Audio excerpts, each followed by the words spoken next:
Down the rabbit hole, research rabbit holes.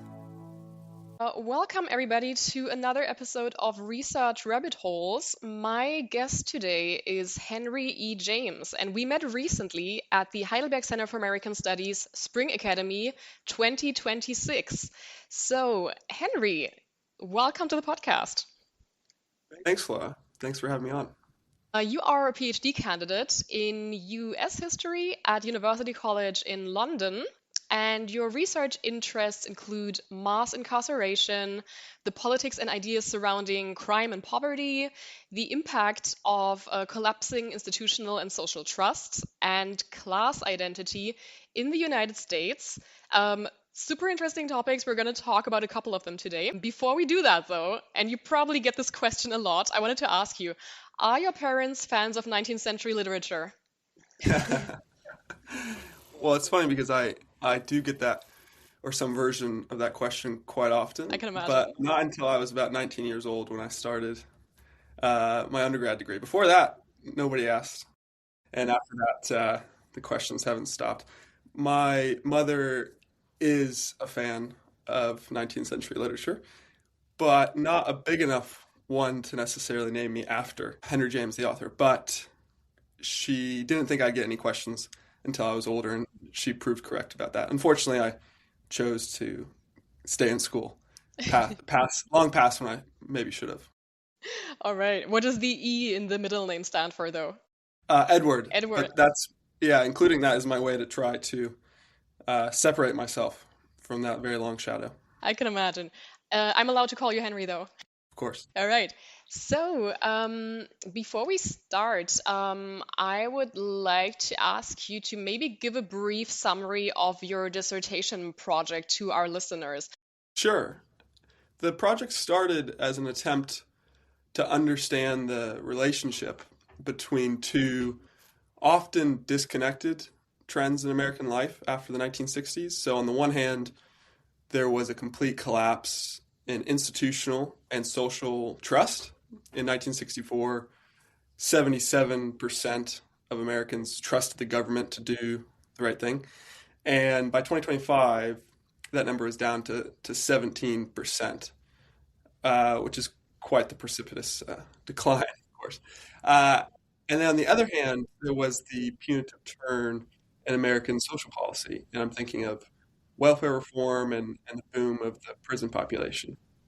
So the project tried to put these two things together and understand how and if they were connected in important ways. As usually happens, the project's changing or has changed a little bit recently. And I'm starting to think about how the punitive turn was perhaps connected in addition to things like the civil rights movement and a racial backlash, also to cultural changes that really started in the 1960s and accelerated. And I do all this by looking at the careers of two controversial public intellectuals, Daniel Patrick Moynihan and James Q. Wilson. How did your interest for this topic actually start? Was it more of an interest in the time period or more of an interest in the general topic of mass incarceration and distrust in institutions? It started actually more from the issues of crime and poverty. Mm-hmm. When I was, I guess about 20, started volunteering in the Juvenile Detention Center outside of Washington, D.C., where I went to college in the States. And that experience happened at the same time as I was taking a class on U.S. political economy in the 20th century. And of course, had always been interested in politics. And so it was a bit of crime and poverty on one hand. And then on the other hand, I had this professor who mentioned to me one day in office hours that I might be interested in this guy named Daniel Patrick Moynihan, who was also interested in these issues. And 6 years later, I'm still looking at him and his career. That's pretty cool. Now, you already mentioned the numbers. So in 1964, just to repeat that, 77% of Americans trusted that the government would do the right things. And in 2025, it was just 17%. And The general question is, how could this happen? Why is that the case? Why do people just not trust the government anymore, apparently? That is the question. Most people, and the answer for a long time, or the first reaction of many people was to think about things like the Vietnam War and Watergate, instances of overt instances of government lying to citizens. And there are further instances if you continue on in that period after this. I think there's also an explanation that has been given by people like Robert Putnam. This isn't necessarily the center of his analysis, but something to do with changing technology is an important part of this equation, starting with the television and how widespread it became in the 1950s and 1960s. Today we talk a lot about smartphones, but the television being in homes really transformed American communities because people weren't leaving the house after dinner. The TV was in the living room.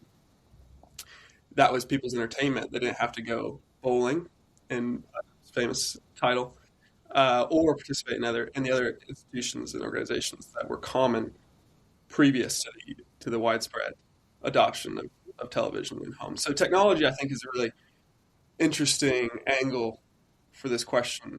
But the most common one is things like Watergate. Wasn't the Vietnam War also the first war that people could actually watch on TV while it was happening? Absolutely. Yeah, and actually, one of the things that I thought about when I asked myself this question, why do people not trust the government anymore? I also thought that back in the 60s, probably your only source of information, or well, your sources were newspapers and then maybe the evening news. And I feel like nowadays people have so many different channels from which they can get their information, also on social media, for example. And I mean, institutions do not always look good on all of these channels, right? Yes, and that trend you describe is, I think, fits well into this uh, atomization and fracturing that we can think about after the 1960s. And there's a well-known book within certain circles of academia called "The Age of Fracture" by Daniel Rogers. Hmm. And I think my project's definitely downstream from that book, thinking about this metaphor, this image of the country fracturing continuously in this period. And technology is a big part of that and a very visible manifestation of it today. Henry, I want to talk with you about crime. Now, you've already mentioned the term the punitive turn, and the way I've understood it is that it's more people getting incarcerated and serving longer sentences, and there is a shift of focus from rehabilitation to punishment. Is that a good summary? Did I forget anything? I think that is a good summary. Yeah, thank you. Um, is this an exclusively American phenomenon, or is it happening everywhere in the world? It's not an exclusively American phenomenon. The UK has definitely a similar transition that occurs. And although this isn't necessarily the most important part of understanding why the prison population increased, uh, the rise in violent crime that happened starting in the late 60s in the US was paralleled in many Western developed countries. All right. I also like part of the reason why I found your topic so interesting in the Spring Academy was that last semester I kind of had a discussion with my students in the seminar I was teaching because I told them about the Eastern State Penitentiary that I had visited when I was in Philadelphia, and they had a really good exhibition about the American prison system. And so in this exhibition, I learned that about 5% of the world's population live in the United States, but about 20% of the world's prison population are incarcerated in American prisons, and that this number has basically been increasing a lot. And as I said, people also serve longer sentences now. I always ask myself, why is that the case? And then one of my students suggested that it could have something to do with the privatization of prisons. But I looked it up, and apparently more than 90% of US prisons are still public. So I guess this can't be the solution, right? Yeah, I think that's it's. There's a brief moment where a lot of people were talking about private prisons. And while it is an important subtopic within the field, and there was good work done on them, it's not the explanation for the boom in prisons. Many of the often stated explanations turn out, I don't think, to be the explanation. And there's been some good work done recently, for example, on the war on drugs was often held up as a huge part of what created this. And while it was certainly an important part, there's a really good book written by John Pfaff called Locked In, which pointed out he's an economist, and so a very quantitative based approach. And he pointed out that 87% of the entire prison population in the US is in state prisons. 13% are in federal prisons. Most of people who have been incarcerated because of the war on drugs would be in federal prisons. Uh, so there's this huge question of what about the state prisons, and it turns out that a majority, not a large majority, but a majority of state prisoners are violent offenders, and that's a much less neat story, right? In terms of thinking about why the rise occurred, or the boom in prison population occurred. In Pfaff's case, he looks a lot at prosecutors and how they became more and more punitive a bit later than most people think about in punitive. He's talking about, if I recall correctly, the 90s and 2000s. And there's other work that complicates some of the dominant narratives, which are not completely wrong, but it turns out to be a lot more complex than some of those simple answers might suggest.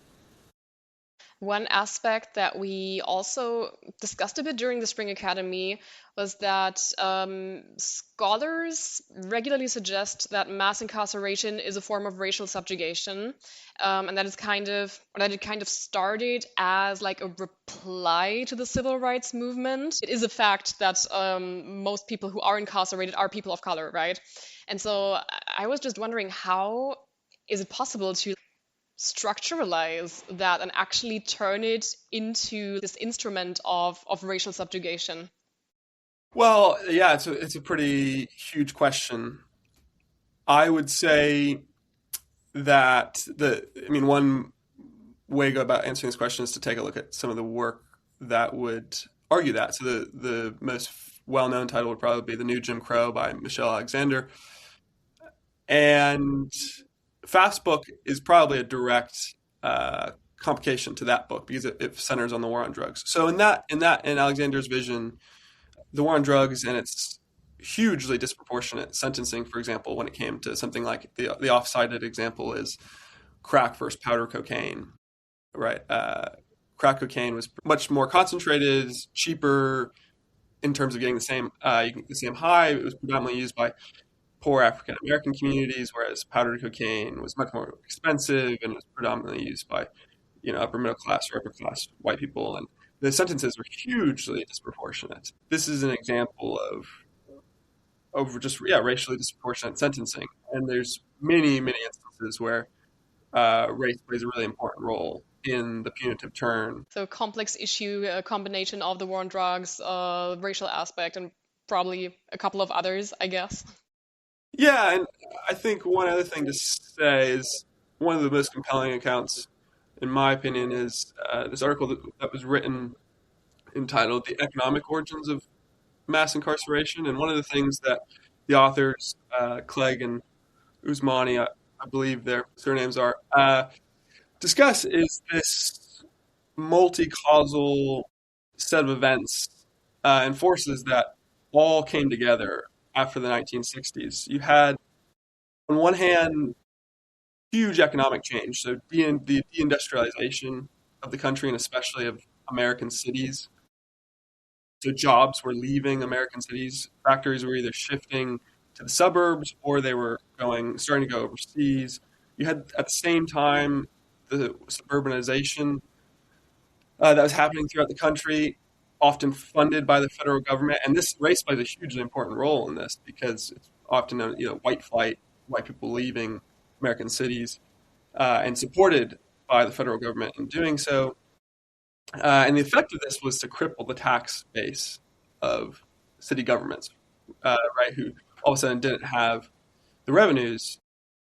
You had then at that time you had crumbling urban infrastructure as a result, and all of this is happening after the Great Migration, where many African Americans from the South migrated to northern cities. So this is you can see this is a disastrous combination of events, all coming together at the same moment.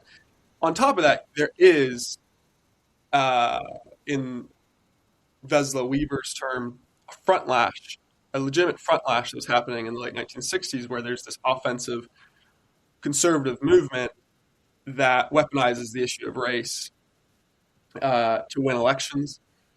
And people often consider it a backlash, but Weaver's perspective is that that implies this was some maybe a legitimate reaction to something that was happening when reality, in her view, it's a slowly and consistently built movement in the service of white conservatives. Uh, all this is coming together at the same time, and it creates a legitimate rise in violent crime. One other important complication to the story is many people often describe how crime statistics are very flawed, so we can't look at them. So often the response is just to chuck them out. But there's a good book by someone named Lisa Miller called The Myth of Mob Rule. And what she really does is complicate that story by saying many crime statistics are flawed because of things like the perverse incentives of police departments to report more crimes and get more funding. But one particular type of crime is resistant to inflationary reporting practices, and that is homicides, because the morgue is much more rigorous in its data collection. And this confluence of factors did create a startling rise in violent crime in American cities during this period. This is actually something I wanted to ask you about because there is always this argument that like crime is on the rise and we've got increasingly more and more crime. And I was wondering if this is actually true because then there is also other sources saying that no, it's all made up and it's difficult to decide which numbers to trust any longer, right? Yeah, and it is. It's very difficult. And I should say, as I cite Miller's book, all the work that's been done on the misreporting of crime from police departments is also true and hugely important work. Police departments were increasingly incentivized to report crime, so they got more funding and they became increasingly militarized after the 1960s. And there's been hugely important work done on that. So I think that the challenge of the topic and the project is to try to hold these things in tension and see both of them because it's, like you say, it's very difficult to parse. Mhm. Now, in your presentation, you talked a lot about the so-called broken windows theory. Can you maybe give us a little summary of this theory again? Sure. It was popularized by one of the figures I study, political scientist James Q. Wilson, and his co-author, criminologist George Kelling, in an essay they wrote in 1982 for the Atlantic magazine. And the basic idea was based on some experiments in some policing experiments that Kelling had conducted in Newark, New Jersey. And the idea was that by cracking down on small signs of disorder, what were metaphorical broken windows, that one could restore the larger order of a community. So the analogy is that if a window is broken, it's more likely that when a person returns to that window, the surrounding windows will be broken. So a small sign of disorder will escalate. Really, in a way, it's another way of stating a much older and more. Actually, I shouldn't say older. I don't know about the usage of this phrase throughout history, but today, often, people would say the slippery slope. I never heard that term before. Okay, well, sorry. Maybe many people in the U.S. often would say, something is. They would refer to some dynamic like this as a slippery slope, or they would worry about the slippery slope. So the idea is that, for example, if you've got a part of the city that's kind of known to be a little sketchy, maybe, where you've got like, I don't know, a lot of graffiti, a lot of trash lying around, that you would encourage, for example, a stronger police presence there to avoid things escalating in a way. Has this historically been proven to be a good approach? People would differ massively in their opinions on this. What it certainly did is by the 1990s, this essay had an effect on Bill Bratton, who became Rudy Giuliani's police chief in New York City. And they started this type of policing, quality of life policing, that disproportionately, imprisoned young African American men. It took a very aggressive approach to policing, things like stopping and frisking, African American men on no evidence except for that police officers were suspicious of them, and then depending on if they had some small amount of drugs on them or something, these young men ended up in prison. So that is an example of very, very negative ramifications that eventually happened. A decade after the essay was eventually published. I'm not an expert on all the studies that have perhaps been done since in terms of the theory itself. The essay was based on, at least as some scholars would say, the essay was partly based on this experiment by Philip Zimbardo, who's very famous for his prison experiment at Stanford. But he later did this experiment where he put a car in both Palo Alto, close to Stanford, and the Bronx in New York City, and he broke one of the windows. And this is where the phrase came from, supposedly, right? The experiment was meant to demonstrate that when one window was broken, all of a sudden, crowd, the mob, all of a sudden started breaking the other windows on this car. And this is a flawed experiment, and I actually think the essay wasn't based on this experiment to the extent that some scholars have said it was, but that's beyond the point in some ways. In other ways, I think it's really an important point, but I'm working on an article about that. Did both cars survive, though? Now the details are getting a bit fuzzy for me. I want to say, actually, no, both cars became victims of the mob's desire for chaos. But one important article by Bench Ansfield at Temple called The Broken Windows of the Bronx detailed how the study was flawed because I think Zimbardo actually intervened at one point and sort of egged people on. So it wasn't the most rigorous study by any means. Okay. So how did you actually get interested in the two famous thinkers that you are referring to, James Q. Wilson and Daniel Patrick Moynihan? How did you learn about their theories, and why did you decide to incorporate them so much in your dissertation project? Moynihan came from that conversation with that professor from my junior year of college, who heard me talking about class and these questions I was asking about class and American politics and trying to understand its role after, this was in the wake of Trump. And Wilson came from a conversation I had when I was writing my senior thesis about Moynihan with the Washington Post columnist George Will, who was a good friend of Moynihan's, and he told me that if I wanted to understand Moynihan, I could do so by reading one book, and that was James Q. Wilson's The Moral Sense. I promptly ignored his very helpful advice and only read that book about 3 months ago. But that was I look back on that moment, and that's I think the genesis of Wilson's inclusion in the project. If I remember your presentation correctly, you also said that Wilson at some point changed his opinion about broken windows, that he did not stick to the same opinion all his life.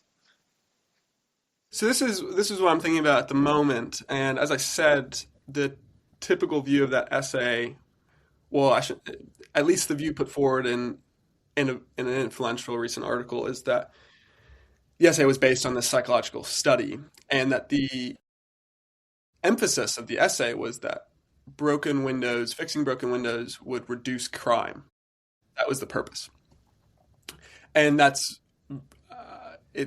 it's right that scholars have focused on that because, as I said, Bill Bratton was influenced by this essay, and so it is connected to policing changes that happened in the 1990s in New York City that were meant to reduce crime. But Wilson, from the start, was ambivalent about this part of the essay. There are basically two sides to the essay, in my view. There's Kelling's side and there's Wilson's side, Kelling being Wilson's co-author. Kelling very much thought, and we know this from letters he wrote afterwards, that the broken windows theory would reduce crime. And that was the purpose.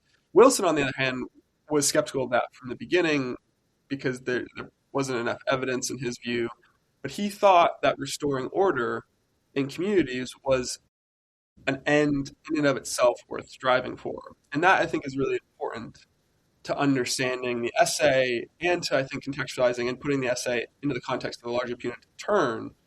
Because when one follows that side of the story, all of a sudden it starts to become part of this larger avalanche is too strong of a word, but stream of cultural critiques that many conservatives are writing at the time, lamenting, the effects of cultural changes, I think, that since the 1960s on American communities.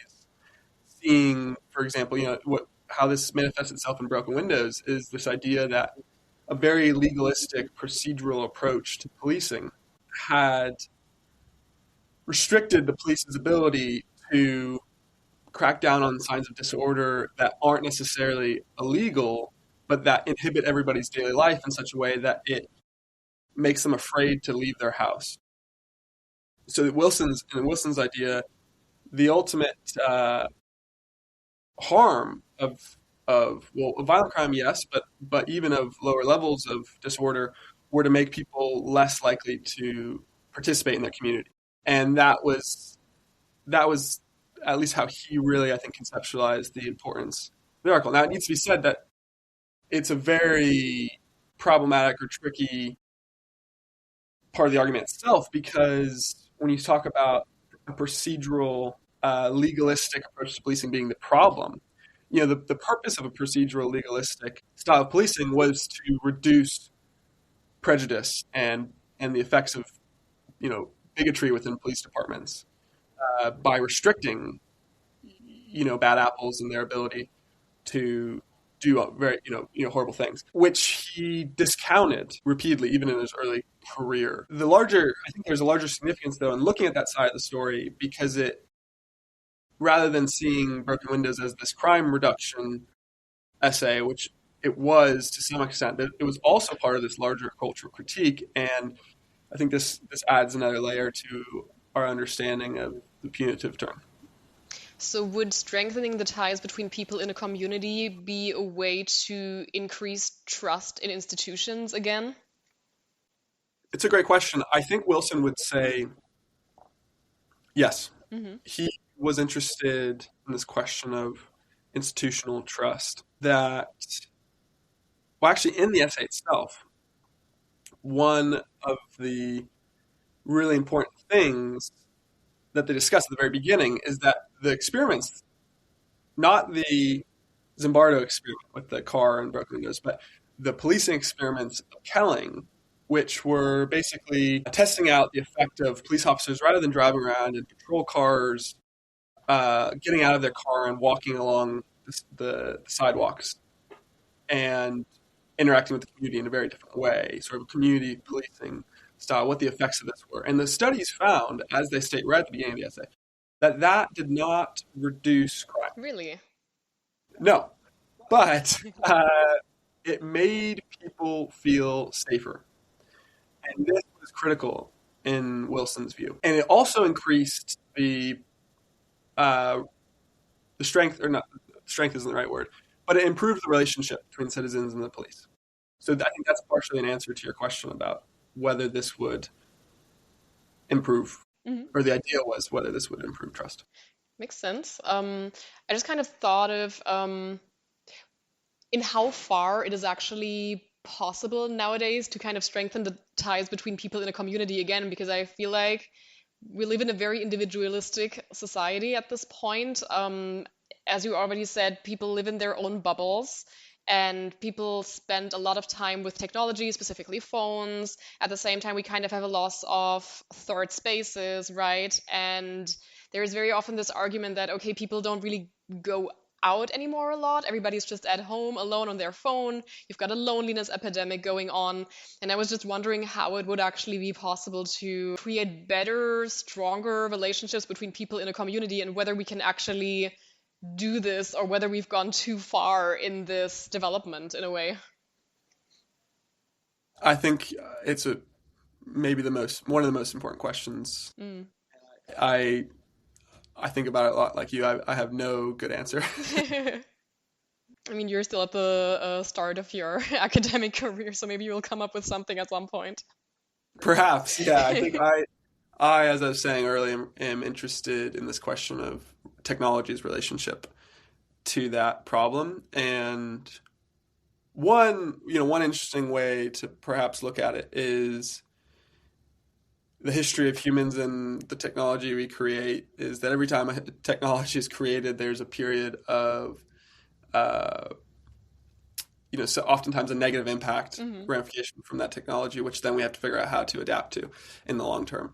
And perhaps future humans will look back on televisions and smartphones and see those types of technology as an instance where there were dislocations, there were lots of issues that arose out of them, but eventually we figured out how to moderate our use of them correctly. I hope so. Hopefully, yeah, we'll see. So when we talk about US prisons, because of my research topic, I always have to think of Guantanamo first, which is like the extreme example, I know.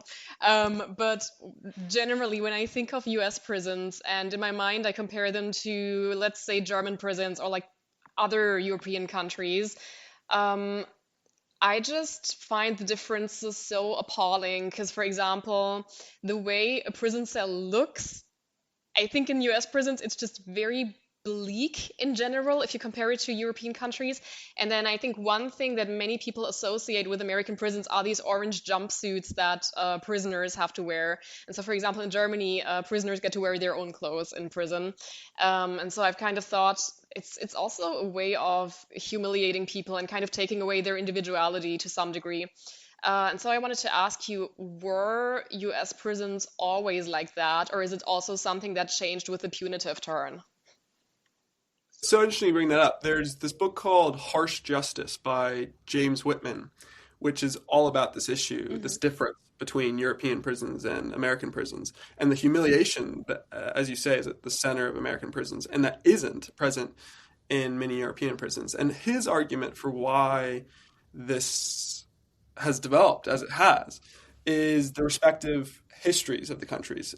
In his view, it has something to do with the fact that because the US lacks a feudal past with these rigid, unequal hierarchies, and because it was, supposedly built on this idea of egalitarianism from the beginning, uh, you, grossly untrue, of course, but the idea being there was this class mobility that did not exist in European societies.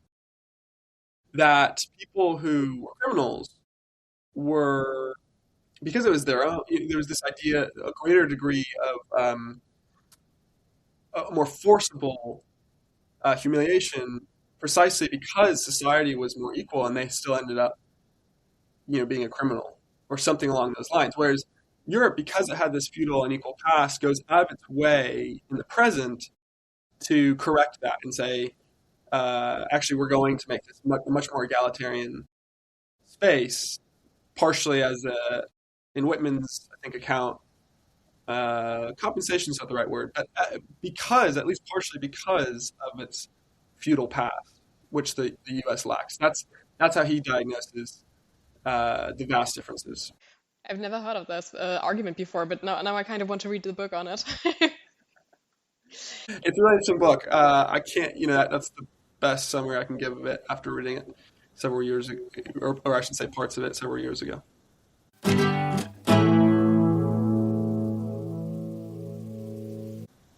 Now, in one of your articles, I read that about 66% of prisoners who are released from prison are reincarcerated within 3 years and 82% within 10 years. And then I just thought, wow, okay, apparently prison is just not working at all, at least if the goal is rehabilitation and reintegration into society. And one way to change this, and this is actually the topic of your article that you wrote, was prisoners attending college classes. And I found this really, really cool. So there is this program of Mercy College, if I remember correctly, where prisoners get, as I said, to attend college classes. And I wanted to ask you, so how does this work specifically? Do they actually go to this specific college? Are they allowed to go outside of the prison for classes? Or is it more like a teacher or, well, a lecturer coming in and giving the class to them? It is, to my knowledge, always the latter. Hmm. These programs, I don't know the exact date and time when they started to proliferate, but they widespread might be too strong of a word, but in the last 20 years or so, they really increased the number of them in prisons throughout the U.S., which was a very positive development. And they always involved some sort of an infrastructure created between the prison and the institution where faculty members would go into the prisons and teach the courses. The the article you reference came out of a fellowship I had when I was in college, where I went to live at this very unique um, halfway house in the Bronx, which was run by a Jesuit organization called Thrive for Life, and it was specifically uh, meant for men returning from prison who had started or finished their college careers while incarcerated. And so the project was an ethnographic study of the community in an attempt to understand the impact of education on these men. Had it changed the way they thought? What was going on here? Because the statistics, as you say, are really stark. Uh, the people who attend or finish college programs in prison have much, much lower rates of recidivism of returning to prison afterwards. And so how does this program work? Like, do the prisoners have to apply to participate? And then who usually gets to participate? Is it more like prisoners who are or moving towards the end of their sentence? How does that whole structure function? I think in my understanding, it depends on every single program. There's no, unified Hmm. system. These programs are all administered on an individual basis, but in the ones I've read about, there's always an application process, and I've never heard of this qualification of being late in the prison term considered. Can't It's been several years though since I've been reading these accounts. I can't remember the exact criteria that's used, but there is always an application process, and they tend to be competitive. And you spent 3 weeks doing research at this house that you described, right? So you conducted interviews with the prisoners. Did you also attend the classes? So at the house, these were all men who had recently come home from prison. Hmm. So they had been incarcerated, and they had been in classes while, and they'd either finished their degrees, or some of them were in the process of finishing their Mm, degrees I see. outside Okay. the walls, right? So they were continuing the programs. For example, NYU has a program with can't remember which New York State prisons, but so some of the residents were finishing their degree at NYU while I was living at the house. But then other ones who had finished their degree already, and they were living at the house as they tried to restart their life. Hmm. Um, yeah, actually, one thing I really liked about your article was when you described how the prisoners felt when they returned to their cells after the classes, because you described that their feeling energized and that they were eager to discuss the topics that they had talked about in class. And I found this so heartwarming, and it's such a strong contrast to how I imagine normal prison life. And you also described, and I found that remarkable, that many of these men thought that they were not capable of succeeding in a college program, and then that this specific program kind of proved the opposite for them. So this, yeah, this was really nice to read, actually. Oh, I'm glad to hear that. Yeah, they were a remarkable group of people, and their stories are really remarkable. So I agree with you. Very nice. And do you think that this might also be a reason why so many of these people who finish their college degrees in this program, that they do not end up back in prison, that it's a way for them to prove, okay, I can actually do something different in my life. I do not have to go back into criminality. I think to some extent, the conclusion I walked away with is that college programs aren't sufficient necessarily. I mean, one of the really interesting things that the founder of the house told me, a man by the name of Father Zach Prizzuti, was that many people challenged him when he had this idea to start a community or to buy real estate and Hmm. start the house. But he really felt strongly that going into prisons, which he had been doing in the past, he had been going into prisons and conducting pastoral work. He's a Jesuit priest. Hmm. He thought that wasn't enough. It wasn't enough to tell people God loved them. He thought he needed a house to help them when they got out of prison. And I think that was a really powerful idea. And I think one of the reflections I also had after listening to their stories and observing the community is that this particular environment that they're returning to is so important. This community of people committed and sharing some experience, sharing some education, uh, and committed to this next step of their lives and doing so together, rather than returning to the communities that they were involved in when they were incarcerated, which is one of the biggest challenges uh, facing people reentering society is reentering the same stream, if you will, that got them in which they got into trouble in the first place. So the house was a good example of many things coming together. I think not necessarily that college programs alone transformed people into totally different people. But also the feeling of community and sharing something. Absolutely. How is this program actually funded? Is it funded by a specific church? I can't say I got the receipts from about where all the money came from. I think so he raises money, right, privately from people. I think when he started, maybe a little bit of money came from the Catholic Church, but my sense was that he raised a lot of money, and he continues to raise a lot of money. So the organization has opened up at least maybe two more houses since I was doing the research. That's so admirable. He was an extraordinary person. Yeah, there are some really good quotes of his in that report I wrote. For example, he talks about the challenge of changing certain cultural, as he described it, there's a cultural hangover oftentimes after prison because in prison it's such an awful environment and many things are incentivized which are completely uh, antithetical to succeeding outside of prison. For example, there's an ethos of never rat on someone, but as Father Pizzuti said, this is it's impossible to build a community of holding each other accountable if the ethos is never rat on somebody, right? So this is a good example of, and he said, changing these ingrained uh, things from this awful environment was like chiseling at concrete with a pencil.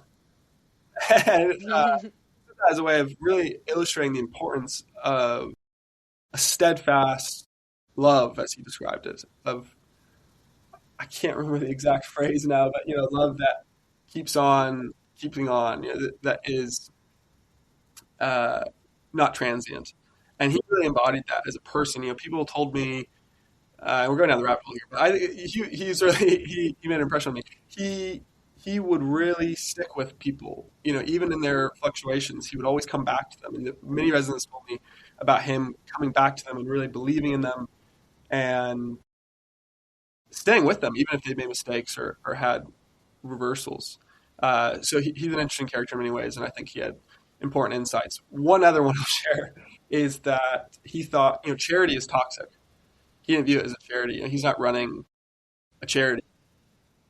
He's running a community of people, and like I said, there's accountability. There's high standards in many cases. So it's really built on this eye to eye philosophy. It's not this hierarchical, I'm helping you sort of thing. Hmm. Kind of reminds me of what many therapists say, that their job is not to have pity with people and therefore help them, but the idea is more that you help people learn to help themselves.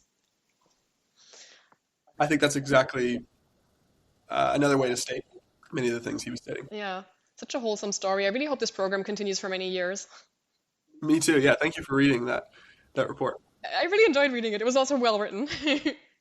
Thank you very much. Yeah, Henry, I also wanted to ask you about your future plans. So, are there any other projects you're currently working on, apart from the dissertation, of course, which is probably the focus of your life, like for all PhD students? Of course. I think there are two things kicking around. One is, as we were talking about earlier, this question of technology, changes in the economy in the mid 20th century, crime, changing even family compositions in the time period. That whole question of what the role of technology and economic changes really interests me, perhaps. And then the other one is this question of patriotism after the 1960s, which we haven't talked about at all. But both Moynihan and Wilson were very upset that many on the left had abandoned a sort of fundamental love of country, which many on the left today would just consider crude, right, or backwards, or Yeah, this you know association with of patriotism with being like kind of right wing and kind of conservative in a way, right? exactly, and not just the U.S., but particularly the U.S.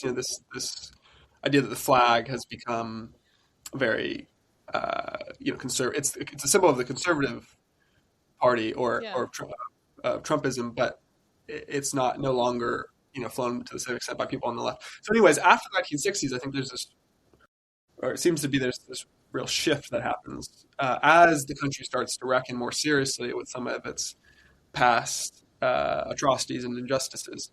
Um, this question of patriotism becomes very, very complicated, and I think I'm interested in how the left navigates this in the second half of the 20th century. Very early stages, but I'm perhaps considering looking more at that. Kind of reminds me of the first episode I did for this podcast, which was an interview with Dr. Alexander Karn from Colgate University, and we talked about the semi-quincentennial, and basically this there's kind of a division between people from the left, because some of them argue that you should just completely disengage with that and like don't do anything for the semi-quincentennial. And then there's others who are like, but this would actually be the perfect opportunity to reappropriate patriotism in like a positive way. Yeah, that I just had to think of that. Exactly. Yeah, that's exactly what I'm thinking. I would like to look more at how those debates happen because, as you say, there's the view that one can still be patriotic even as one, like, the ultimate love of country is to be free to criticize one's country in the hope that it will improve and meet its, in the U.S.'s case, the founding language of the country, someday get closer and closer to meeting the standards that it supposedly, that the Declaration of Independence supposedly set. On the other hand, there's the view that no, any sort of patriotism is anathema to being an enlightened modern citizen. Yeah, you doing anything for the semi-quincentennial, like having a barbecue or something? I have no plans. Of course, being an American living in the UK, maybe that'd be quite that'd be quite an event organizing a barbecue Right. in the UK for the US. Or maybe some kind of tea time. That's no, surely I'd have to. I think, yeah, pull out all the American Americana that I could, even more so. Dressing up as an American flag or something. Yeah. All right. I also wanted to ask you, where can our listeners follow your projects? Do you have any kind of website or any social media channels that you want to share? Don't really have social media channels. My profile on the UCL website is the best place to see if I've published anything, or the couple things that I have published can be found just by looking at my name and UCL. If I publish more things, I think eventually I'll have a website, but maybe next time we chat, I'll be able Yeah, to share. sure.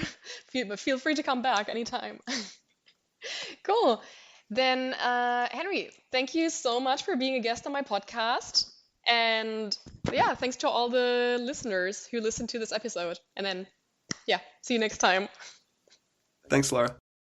Down the rabbit hole, research rabbit holes.